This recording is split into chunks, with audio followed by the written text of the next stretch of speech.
allow the feelings to course through your body as you partake of the blood. Feel it empower you and make you stronger. Once you have done this deed, only then will you know what it is like to be a vampire.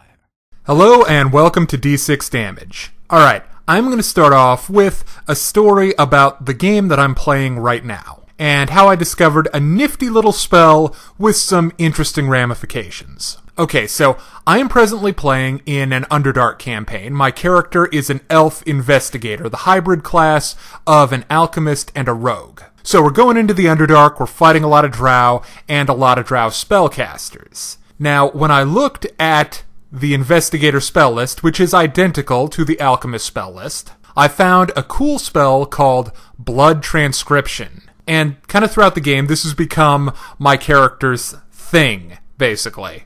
How the spell works is, you need one dead spellcaster, and if you're fighting drow, you're going to have at least a couple of dead spellcasters. And what you do is you drink a quart of their blood, and you gain access to a spell from their spell list that you then know, and you can write down. Now this is really only useful to wizards, maguses, alchemists, and witches, because they actually prepare spells that they know, unlike sorcerers who just can do magic. They wiggle their fingers and magic happens. So anyway, there are a couple of stipulations with Blood Transcription, which has, so far, been a very useful spell. So first off, there's the dead spellcaster thing.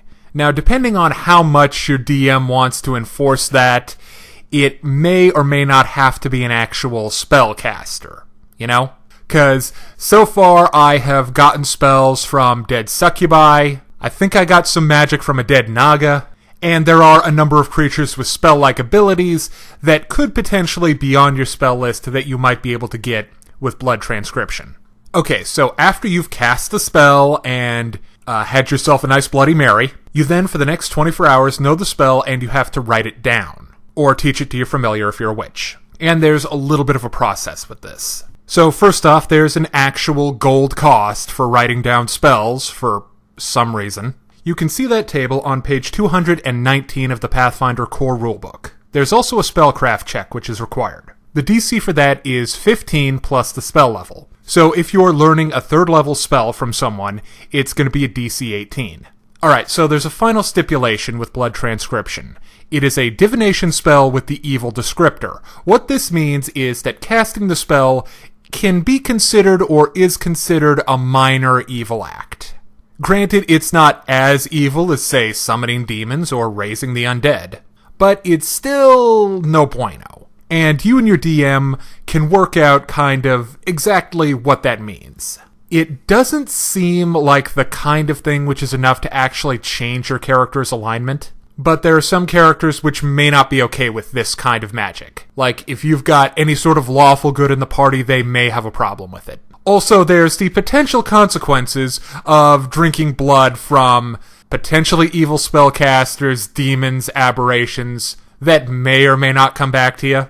Just saying. And that has been Blood Transcription, an absolutely 100% fun and useful spell. Now, if you're interested in more character guides, class analysis, and other videos about Pathfinder and Dungeons & Dragons, check us out on YouTube at D6 Damage. Thank you for watching.